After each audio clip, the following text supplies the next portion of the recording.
Est-ce que ça vous est déjà arrivé d'être sorti d'une situation difficile et puis quelques temps plus tard, vous vous retrouvez à refaire exactement la même erreur? Comme un prisonnier qui est sorti de prison. Ah, ça y est, il est libre. Et puis sans s'en rendre compte, ou peut-être il s'en rend compte, mais au bout d'un moment, il prend conscience qu'il est retourné dans sa cellule. Et on se dit, mais comment j'ai pu retomber là-dedans? Est-ce que c'est déjà arrivé à quelqu'un?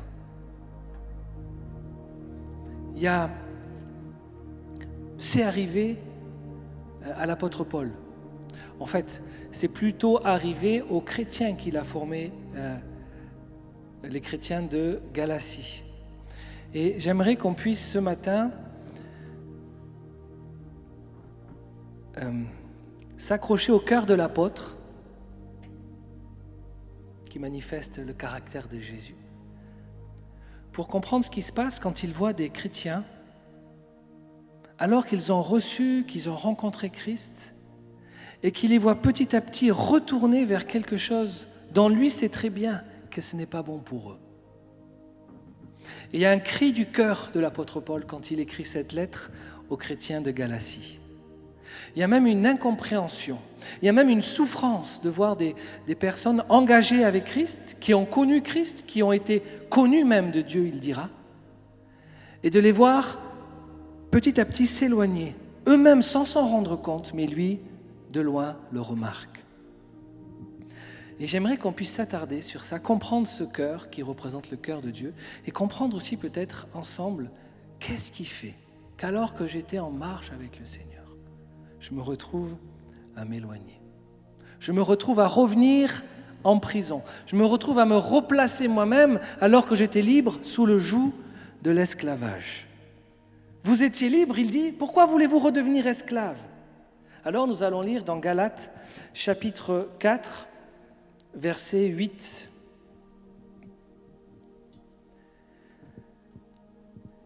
Paul dit ceci, « Autrefois, vous ne connaissez pas Dieu. » Donc les chrétiens de Galatie, il faut savoir que la majorité, c'était des chrétiens qui étaient d'origine païenne. Donc ce n'étaient pas des juifs en majorité. Donc autrefois, vous ne connaissiez pas Dieu, puisque vous étiez dans le monde.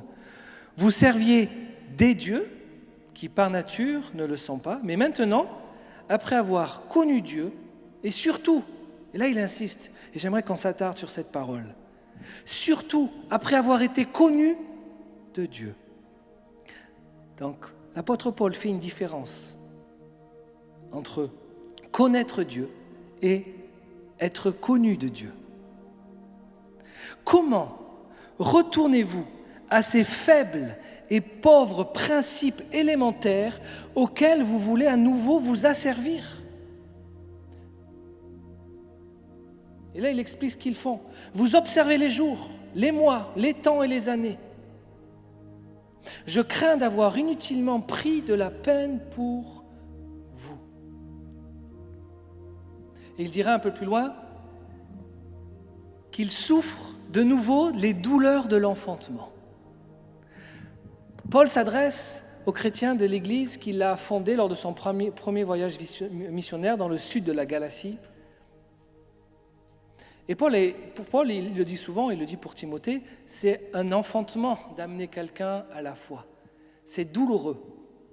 Pour ceux et celles qui accompagnent ou qui aimeraient accompagner d'autres personnes, il faut savoir que accompagner comme le fait d'accoucher d'un enfant, c'est-à-dire de mettre au monde quelqu'un qui va être un enfant, amener quelqu'un à devenir enfant de Dieu, c'est un processus qui peut être douloureux. Parce qu'on aime chanter « Je suis enfant de Dieu ». Mais il y a une réalité profonde qui peut être non vécue. On peut le dire, on peut le proclamer. Mais il y a une dimension de compréhension de ce que c'est qu'être enfant de Dieu, de ce que ça implique, qu'on a besoin de recevoir. Et Paul leur dit, mais je vous rappelle qu'avant vous ne connaissiez pas Dieu, vous serviez des dieux. Et puis il précise quand même, mais au passage, ce ne sont pas des dieux, ils ne sont pas dieux, il n'y en a qu'un. Et bien pour illustrer un peu ce que ça peut représenter pour nous aujourd'hui, les dieux de ce monde, qui ne sont pas des dieux, puisque un seul est Dieu, c'est cette idée de d'idolâtrer quelque chose, de mettre quelque chose à la première place pour qu'elle prenne toute la première place dans nos vies, toute notre attention, nos pensées, notre énergie. C'est ce qui prend la place de Dieu. Et il y a tant de choses aujourd'hui. L'argent, le matérialisme, lorsqu'il devient le centre de notre vie, lorsqu'il devient l'objectif, eh bien, on élève cela à un rang de Dieu. Le pouvoir, le succès, l'ambition personnelle, la soif de prestige, d'être élevé à un rang, à obtenir un titre. Eh bien, tout cela, ça rend notre vie spirituelle esclave. On n'est plus libre. Parce que la liberté se trouve seulement en Dieu lorsque nous sommes dans sa volonté. Le conformisme social ou les idéologies politiques. Lorsque certaines convictions humaines, certaines idéologies prennent toute la place, prennent plus de place que les vérités de la parole de Dieu, qui rendent libre. La recherche effrénée de plaisir ou toutes sortes de dépendances, des distractions, écrans, des loisirs, des réseaux sociaux, tout ça n'est pas mauvais en soi, ça devient mauvais lorsque ça prend la première place et lorsque Dieu n'est plus sur son trône, à la première place dans nos vies. Parfois même le travail ou la réussite professionnelle. Ça peut être pris comme des idoles. Et on voit l'apôtre Paul qui met cette nuance entre « mais vous êtes sortis de tout ça. C'était terminé pour vous. » Il les avait enfantés. Et puis il a dit « mais je ne comprends pas que vous retourniez à certaines pratiques qui vont vous rendre esclaves. » Et on va voir de quoi il parle. Parce qu'il dit « mais vous avez connu Dieu. » Puis après il se reprend et dit « non, c'est Dieu qui vous a connu. » Et là, je m'arrête sur cela et je dis, Paul, il fait une différence. Et du coup, j'ai envie de me poser la question, est-ce que je connais Dieu ou est-ce que je suis connu de Dieu ? Je te pose la question, est-ce que tu es connu de Dieu ? Connaître dans la pensée, que l'on trouve aussi bien dans l'Ancien Testament que dans le Nouveau Testament, c'est plus qu'une simple connaissance intellectuelle, mais ça évoque un lien, une relation d'intimité, une alliance personnelle. Adam connut Ève, sa femme. Et dans le Nouveau Testament, ça souligne une progression.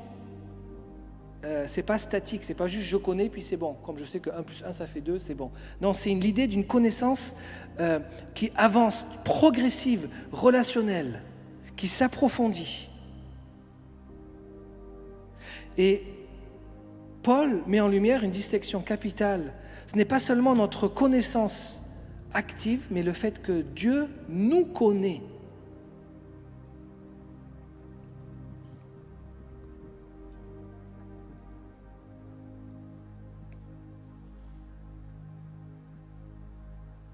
Et pour connaître une personne, ou pour être connu de quelqu'un, il faut être proche d'eux.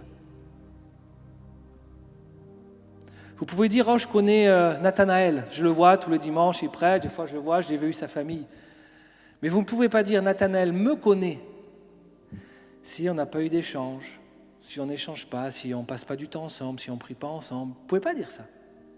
Eh bien, on peut connaître Dieu, on peut connaître des choses sur Dieu. Mais est-ce que lui, Dieu nous connaît ? Alors, Dieu est souverain. Comprenez la nuance. Il connaît toutes choses. Mais je parle de, est-ce que je me place vis-à-vis de Dieu dans une relation qui peut permettre à Dieu de dire, ok, on est en relation, donc je te connais. Est-ce que vous comprenez la nuance ? Et Paul, il dit, mais vous étiez connus de Dieu. Vous étiez avec lui dans ce genre de relation et vous vous êtes détournés pour revenir non pas à leur pratique d'avant, puisqu'ils étaient maintenant devenus chrétiens, mais à une autre forme d'asservissement. Ce qui se passait dans ces églises-là, c'est qu'il y avait des judaïsants, des juifs qui étaient devenus chrétiens, mais qui voulaient tirer ces chrétiens-là pour qu'ils reviennent aux pratiques de la loi de l'Ancien Testament. Et pour Paul, qui connaissait très bien cela, puisqu'il avait été là-dedans, il était à fond, et il a été puissamment arrêté par Jésus pour rencontrer la grâce. Il dit, mais vous êtes fous, Vous voulez de nouveau vous asservir et repartir encore. Ce n'est pas le même asservissement, mais c'est une nouvelle forme d'asservissement. Alors que vous avez connu Dieu, alors que Dieu vous connaissait. Et lorsque je méditais sur cela, je me dis, mais c'est notre tendance humaine. C'était quoi le problème des chrétiens là-bas? Alors qu'ils avaient rencontré Dieu, à se remettre sous le joug de la servitude. Et leur problème à eux, c'était le retour aux pratiques juives, la circoncision. Ils suivaient les fêtes juives. Ce n'est pas mauvais en soi de s'intéresser aux fêtes juives, mais dans l'esprit de ce qu'ils vivaient, c'était pour les ramener à une pratique qui allait les rendre esclaves. Alors pourquoi revenir à ces pratiques-là? Paul dit c'est comme être un esclave. Eh bien, il en parle. Lisons-le dans Galates, c'est juste avant chapitre 4, verset 1. Il la rappelle, il la renseigne de nouveau. Or, je le dis, aussi longtemps que l'héritier est enfant, donc il prend un exemple, il ne diffère en rien d'un esclave, alors qu'il est le maître de tout.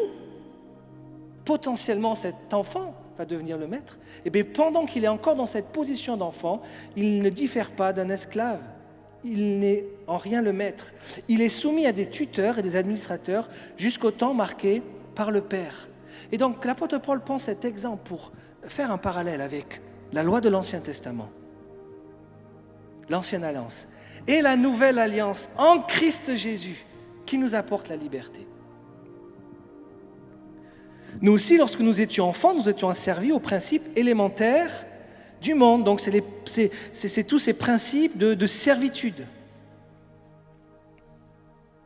Des règles humaines, des systèmes religieux spirituels, qui sont souvent sous forme de lois, de rituels, qui vont entraver notre liberté en Christ. Ils incarnent cette servitude spirituelle à laquelle Paul ne veut pas que ces chrétiens reviennent. Et Paul explique que la loi avait un rôle éducatif, pédagogique. La loi de l'Ancien Testament, avec tous ses règles, ses rituels, elle était là pour montrer à quel point nous avons besoin d'un sauveur, que nous ne pouvons pas par nous-mêmes répondre aux exigences de sainteté du Dieu 3 fois saint. On ne peut pas par nous-mêmes. Et la loi était là pour montrer notre propre péché. C'était un miroir, notre incapacité à faire le bien, pour qu'on puisse se dire, mais finalement, j'y arrive pas. Peut-être que j'ai besoin d'aide. Et Paul dit, vous voulez retourner à ça? C'était temporaire, c'était pédagogique. La loi était là pour révéler la faute, mais pas pour libérer du péché. Être soumis à la loi, c'était un peu sur un principe de « tu dois faire, il faut que ». Mais pas dans un sens de piété, de faire bien pour l'autre, dans un sens de religiosité, d'auto-justification, d'actions qui nous permettent de nous attribuer les propres mérites. Parce que j'ai fait ça, je mérite cela.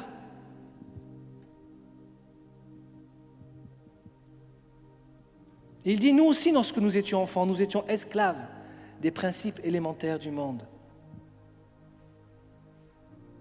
C'était des règles extérieures qui venaient paralyser notre liberté intérieure. C'est ce que Jésus a reproché aux pharisiens. Vous faites de belles et longues prières pour l'apparence, mais vous cherchez les premières places devant les banquets. Vous dépouillez les veuves de leurs biens. Vous faites de longues prières pour l'apparence, mais vous êtes des sépulcres blanchis, des pourris de l'intérieur.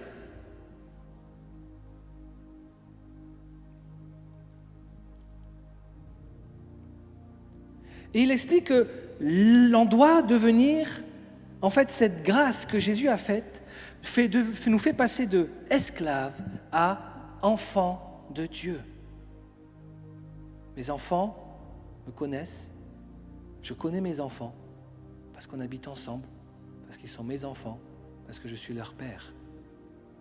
Tu es connu de Dieu, Dieu te connaît, parce que tu es sa fille, parce que tu es son fils, et parce que tu peux avoir cette intimité avec lui. Tu n'as plus besoin de faire quelque chose. Mes enfants n'ont pas besoin de me prouver qu'ils sont mes enfants.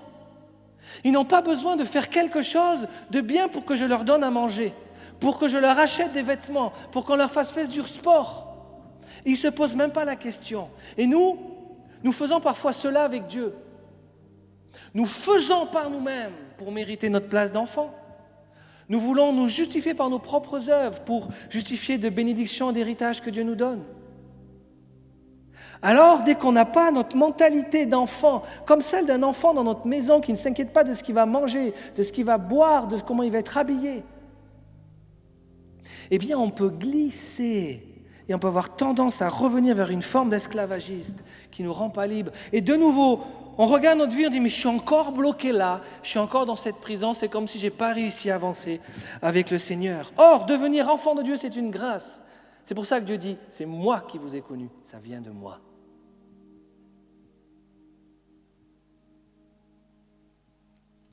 Et peut-être que si tu ne te sens pas libre dans ta vie spirituelle, c'est qu'il y a un blocage parce que tu n'es pas, dans ta compréhension, tu n'as pas intégré ce que c'est que de devenir fils ou fille du Dieu. Et ma prière, c'est que cette révélation puisse prendre de plus en plus de place dans nos vies.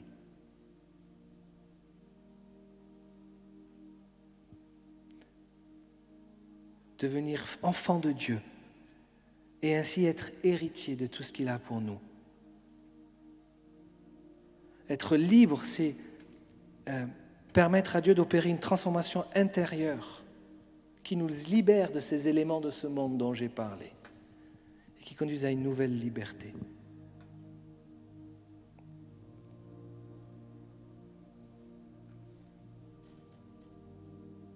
Paul oppose une connaissance humaine intellectuelle ou d'expérience religieuse à une relation véritable fondée sur le fait que Dieu nous connaît personnellement. Alors je répète ma question pour nous, une question introspective. Est-ce que Dieu me connaît? Et je peux poser la question différemment. Est-ce que toi tu connais Dieu comme un concept ou est-ce que tu connais Dieu personnellement? As-tu la certitude d'être appelé et connu par Dieu dans cette relation intime? Alors oui, on peut penser connaître Dieu parce qu'on a grandi dans l'Église, dans la foi, on connaît bien les rites, les rituels de l'Église, les règles religieuses. Mais si je n'ai pas expérimenté encore personnellement la relation père-enfant, je ne peux pas prétendre être complètement sorti. Je le suis, de facto, mais je n'ai pas encore saisi la réalité. Ok, c'est comme si je vous donnais une valise pleine d'argent. Elle est à vous, j'écris votre prénom dessus, je dis elle est là. C'est pour toi. C'est l'héritage. Parce que tu es fils de telle personne, c'est ton héritage, paf. C'est là, c'est déjà à toi. Mais il faut aller le chercher. Parce que l'héritage peut être là et on peut fuir. Parce que non, moi je ne suis pas de cette famille-là, ou je ne suis pas, ou je ne mérite pas.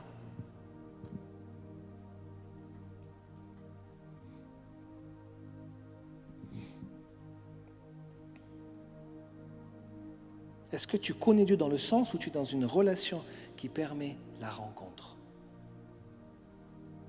Venir à l'église le dimanche, ça ne suffit pas.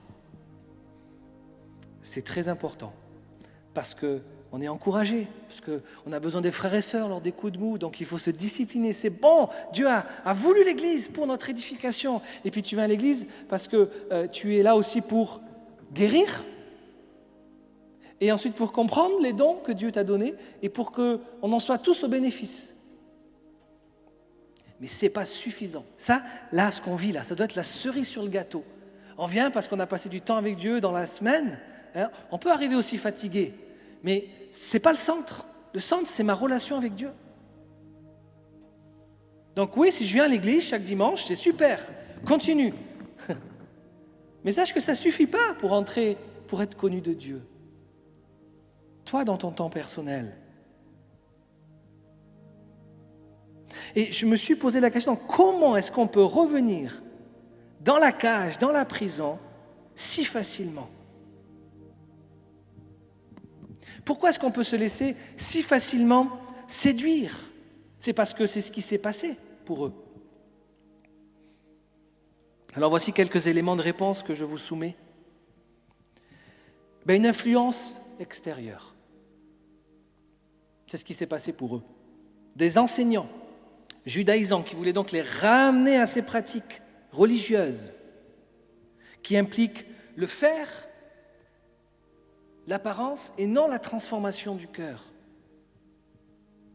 Imposer la nécessité d'observer la loi mosaïque. Et à la base, moi je crois que ce glissement, c'est un problème donc d'identité spirituelle, de savoir qui je suis en Christ, et de maturité.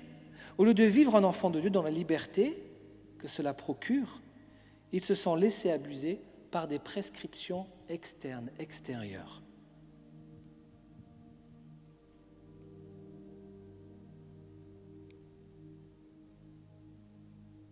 Et il existe, ces gens-là étaient religieux. Il existe dans le corps de Christ, dans les églises, des gens religieux qui voudront refaire venir à des choses qu'il faut faire. Je ne dis pas qu'il n'y a rien à faire quand on est chrétien, mais vous comprenez ce que je veux dire? Juste dans le rituel, dans le faire, sans la relation avec Dieu. Et c'est parfois beaucoup plus subtil qu'on l'imagine. C'est souvent des gens qui aiment avoir aussi un contrôle sur les personnes. Ils vont donc utiliser la Bible pour contrôler. Comment est-ce que vous croyez qu'ils ont fait, ces judaïsants? Paul n'est plus là. Il n'y a pas WhatsApp, il n'y a pas les mails, il n'y a pas les visios. Et il entend qu'il y en a qui l'ont séduit. Et Paul dit, mais vous me traitez même en ennemi maintenant? Donc, il s'était fait retourner le cerveau par des judaïsants. C'est pour ça que Paul dit, mais je dois encore éprouver les douleurs de l'enfantement. Je suis ennemi de vous maintenant. N'écoutez pas Paul, mais quand même, regardez l'Ancien Testament, les lois. Est-ce que vous croyez que Dieu va annuler tout ça d'un coup? Non, il faut le faire. Non, tu regardes dans l'Ancien Testament, tu ne devais pas manger certains types d'aliments. Des crabes ou je ne connais pas par cœur. Hein? Des crustacés.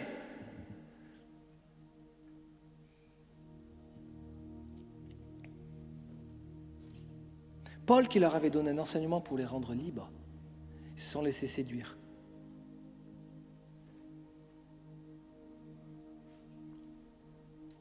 Influence extérieure. Une incompréhension de la grâce. Voici peut-être une deuxième erreur. Lorsque l'on retrouve à des pratiques que je dois faire pour obtenir quelque chose de Dieu, c'est que la théologie, la compréhension de la grâce n'est pas profondément ancrée. Laissez-moi essayer de mettre un gros coup de marteau sur ce clou-là, dans chacun de nos cœurs. Christ a tout accompli pour nous. Il n'y a rien que je puisse faire, il n'y a rien que tu puisses faire pour mériter ce salut ou pour mériter l'héritage que j'ai grâce à ce sacrifice. Rien. Mais c'est tellement contre-intuitif pour nous parce que toute notre vie, on nous enseigne le mérite. Tu travailles bien à l'école, tu auras des bonnes notes. Je ne dis pas que ce n'est pas bien de bien travailler. Tu es sage, tu auras un bonbon. Tu travailles bien, tu auras une augmentation, une promotion. Et là arrive le truc le plus gros. On parle de ton salut éternel et on te dit tu n'as rien à faire. Notre cerveau ne comprend pas. Parce que tout le reste de notre vie, c'est le mérite. Et donc, on doit bien comprendre, bien marteler. C'est par grâce. C'est par le moyen de la foi. C'est pas par les œuvres. Sinon, on va se glorifier nous-mêmes. Les œuvres interviennent après. Je fais l'œuvre en réponse à la grâce. Mais je ne fais pas une œuvre pour obtenir la grâce de Dieu. Et donc, on se trouve avec des personnes qui n'osent pas prier pour elles-mêmes. Ou qui n'osent pas demander à Dieu d'intervenir dans leur vie. Parce qu'on se sent sale, parce que finalement je ne mérite pas. Oh, et puis comment je peux venir à l'église avec la semaine que j'ai passée? Je ne suis pas digne. Mais non, mais Dieu le sait, il a tout payé. Viens justement, la grâce, Dieu t'attend. Dieu attend que tu reviennes. Et voilà comment la religiosité va créer une scission, un éloignement, là où la grâce C'est Jésus qui vient et qui est là, et qui attend et qui frappe à la porte de notre cœur. Si tu as péché, si tu as fauté, viens, reviens vite, n'attends pas. Oh, il y a un degré de maturité qu'on doit comprendre. Reviens le plus vite possible quand tu as péché. Parce que plus tu mets du temps, plus c'est dur. Tu vas te sentir sale. Et là, l'ennemi qui rôde comme un lion rugissant, il dit « Ah, voilà un chrétien religieux qui n'a pas bien compris la grâce. Oh là, cette semaine, il a fait ça, je vais l'accabler. Mais t'es nul, t'es indigne. Mais comment t'as pas honte? Comment tu veux prier maintenant pour toi ?» Et voilà. Et c'est là où tu peux dire « Éloigne-toi de moi, Satan. Dieu fait grâce. Je reviens vers le Seigneur. De tout mon cœur, repentant. On ne joue pas avec Dieu. Mais je ne suis pas dans une action pour gagner les grâces, dans une action pour gagner la prière. Dieu peut te répondre à une prière alors que tu demandes un travail ou un autre miracle, alors que tu es dans une phase de ta vie où tu es vraiment mauvais avec Dieu. Tu le laisses de côté, tu ne le pries pas. Ce n'est pas l'idéal. Mais Dieu peut quand même agir. Il va t'encourager après à mettre ta vie en ordre. Mais il y a la grâce. Et Paul l'a dit souvent, mais ne faites pas de la grâce un prétexte pour faire n'importe quoi et retourner à d'autres choses. La grâce est pour revenir à Dieu et rester dans ce chemin qu'il a pour nous. L'influence extérieure, comprendre la grâce. Retour au légalisme, peut-être c'est le troisième point que je vous propose, par peur ou parce que je ne suis pas sécure, par insécurité personnelle. Je n'ai pas tout compris de Seigneur, alors si je m'attache à des rites qui semblent m'offrir une sécurité, ben là je vais me sentir bien. Mais en fait, on est en train de se rendre esclave et pas libre de Christ. Le légalisme, c'est une forme extérieure, c'est ça, hein, au lieu d'une transformation intérieure. Et Paul dit au verset 19, « Je me moque que vous vous circoncisiez. » Allez-y, allez vous faire couper ce que vous voulez. Faites ce que vous voulez. Ce que je veux, c'est que Christ soit formé en vous. Fais-toi circoncire, mange du crabe, mange pas de crabe. Ok, n'en fais pas une loi. Le plus important, c'est pas ça. Le plus important, c'est pas l'extérieur, mais c'est ce qui se passe en toi. Donc, je pose une question.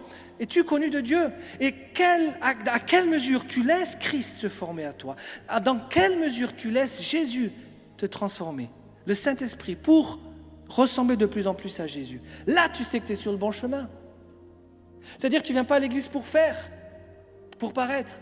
Mais dans ta semaine, tu passes du temps avec Dieu pour laisser l'Esprit en toi former Jésus.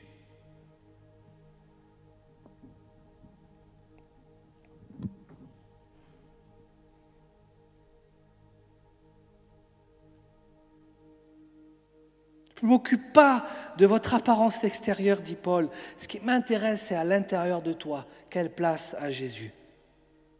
C'était ça le problème. Et dans l'expression « je désire ardemment que Christ soit modelé, formé, façonné en vous », c'est une conformation constante. Ce n'est pas une connaissance de Jésus. On incarne de notre vivant son caractère qui il est, son œuvre. C'est l'enjeu. Et c'est ce à quoi la religiosité s'oppose. Des lois extérieures, alors que c'est à l'intérieur que ça se passe. Et cette présence de Jésus, elle est rendue possible par le Saint-Esprit. Il dit au chapitre suivant, chapitre 5, 1, « C'est pour la liberté que Christ nous a libérés. Tenez donc ferme et ne vous mettez pas de nouveau sous le joug de la servitude. » Donc c'est un avertissement pour nous. Il est possible, si je me laisse influencer, si je n'ai pas conscience de la grâce, si je manque de sécurité, que je me sécurise dans le faire, que je me remette sous le joug de l'esclavage. Ils ont voulu remplacer ce que Paul avait inculqué, transformation du cœur, par une tournure de leur foi qui était extérieure. Dès que l'on substitue la relation avec Dieu par la religion, alors on retourne sous l'esclavage. Et Paul, il exprime une vraie souffrance pastorale.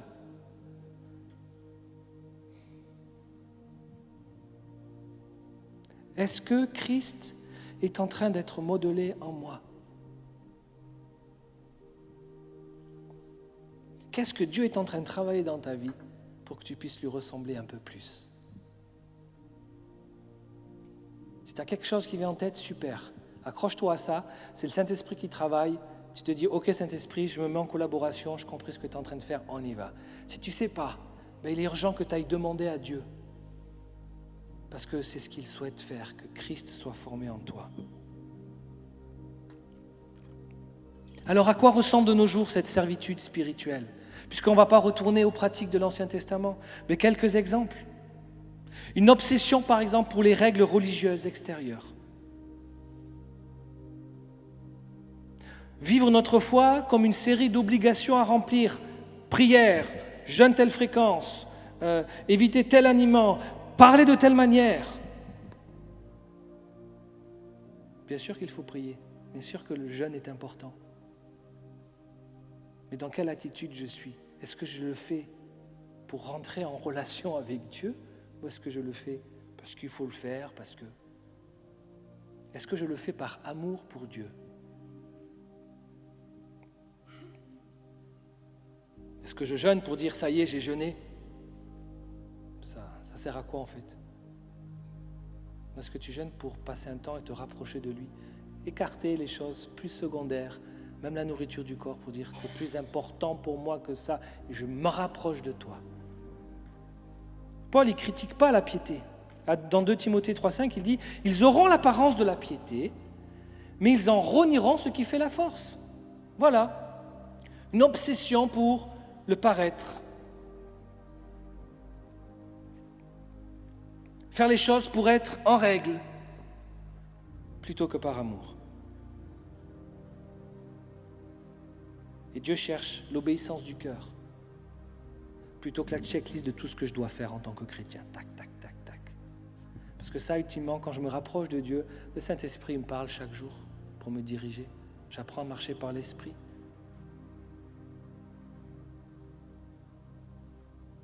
Est-ce que je prie pour me donner bonne conscience de me dire c'est bon, j'ai fait mes devoirs spirituels? Ou est-ce que c'est pour rencontrer Dieu? Et là, du coup, ta relation avec Dieu, elle change. Parce que tu n'as pas peur de prendre des temps de silence. Parce qu'avant, si tu prenais un temps de silence, j'ai pas prié, j'ai rien dit. Oui, mais tu es là pour être avec Dieu. Temps de silence, il va te parler. Deuxième, la dépendance à la performance spirituelle. Si je fais bien, Dieu m'aimera davantage. Si je tombe, si je ne réussis pas, Dieu va me rejeter. Non, ça c'est une mentalité d'esclave, ce n'est pas une mentalité d'enfant. Romains 8, 15, 16, vous n'avez point reçu un esprit de servitude pour être encore dans la crainte. Mais vous avez reçu un esprit d'adoption, le Saint-Esprit, qui fait que tu peux crier « Abba, Père ». Le Saint-Esprit que Dieu te donne, que Dieu nous donne, nous permet de comprendre notre filiation, que nous sommes enfants de Dieu. Alors je crois que quand on fait taire le Saint-Esprit, ça a des mauvaises conséquences sur notre liberté, puisqu'il est celui qui nous maintient dans notre filiation. Il est celui qui atteste. Ne l'attristons pas, le Saint-Esprit.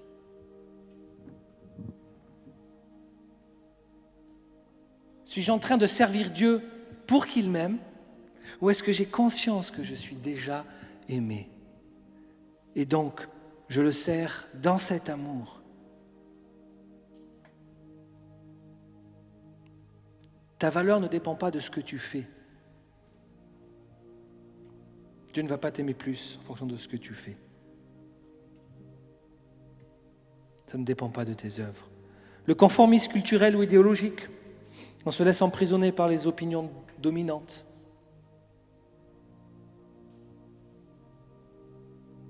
Romains 12, 2, ne vous conformez pas au siècle présent, mais soyez transformés par le renouvellement de l'intelligence.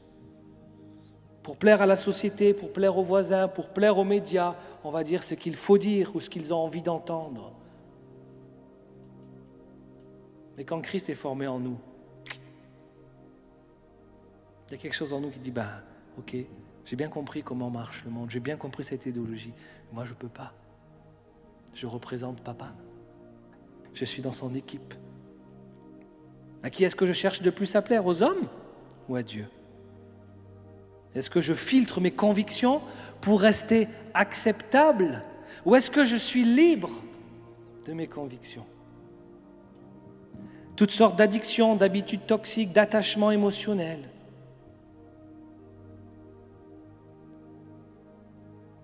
Quelle est la chose qui a le plus de pouvoir sur mes choix? La liberté en Christ, vous savez, ça ne consiste pas à vouloir tout contrôler, mais à le laisser contrôler, même nos désirs, même nos goûts, même notre volonté, même notre pensée.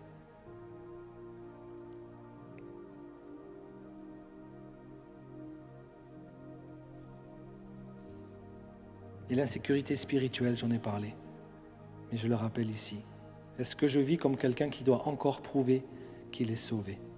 Ou est-ce que je vis comme un enfant qui repose sur l'amour du Père? Parce que si je suis insécure spirituellement, je vais aller chercher des sécurités dans des systèmes humains plutôt que auprès de Jésus. Donc je veux nous encourager ce matin. Le Seigneur, je vais inviter le groupe de louanges à me rejoindre, veut notre liberté. Il veut notre liberté.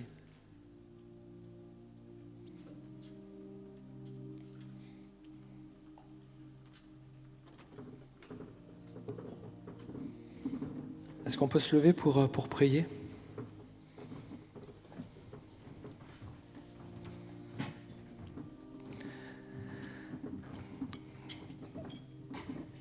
On va fermer les yeux quelques instants.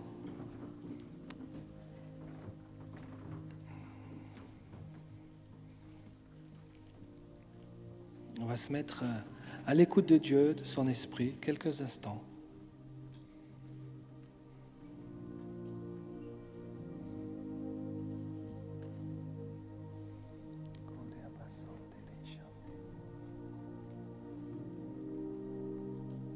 Tu peux demander, prier dans ton cœur maintenant, y a-t-il en moi encore une mentalité d'esclave?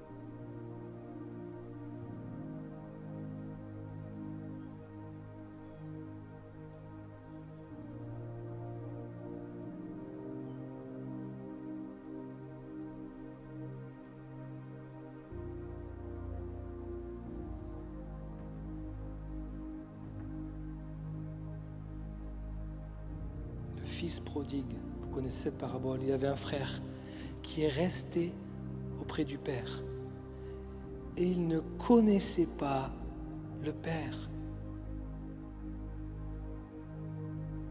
Toute sa vie, peut-être que toute ta vie, tu as connu des choses sur l'Église, des choses sur Dieu. Tu étais à côté des choses de la foi, tu as même participé, mais tu ne connais pas le Père. Parce que quand le fils prodigue est revenu et que le père a fait une fête, le fils qui était resté à travailler durement est devenu jaloux parce qu'il ne connaissait pas le père.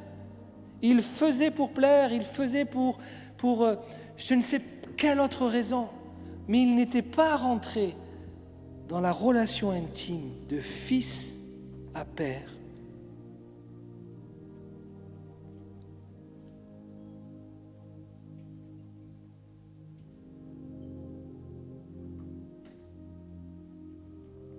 Un appel ce matin pour que tu puisses aller plus loin avec Dieu.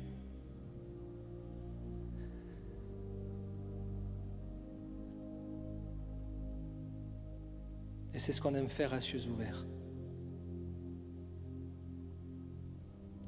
Présenter Dieu, faire ce qu'on peut pour vous amener dans la présence de Dieu, vous amener développer cette intimité avec lui, revêtir cette mentalité, cette compréhension de la filiation avec Dieu pour ensuite le servir et être un disciple.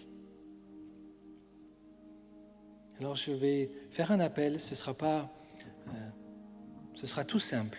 Alors qu'on garde les yeux fermés, si tu veux demander à Dieu qu'il te révèle encore plus cette réalité que tu es fils, cette réalité que tu es fille de Dieu, lève la main. Tu dis, je veux, Seigneur, rentrer dans cette liberté. J'ai compris que c'était l'Esprit Saint qui me révélait cela.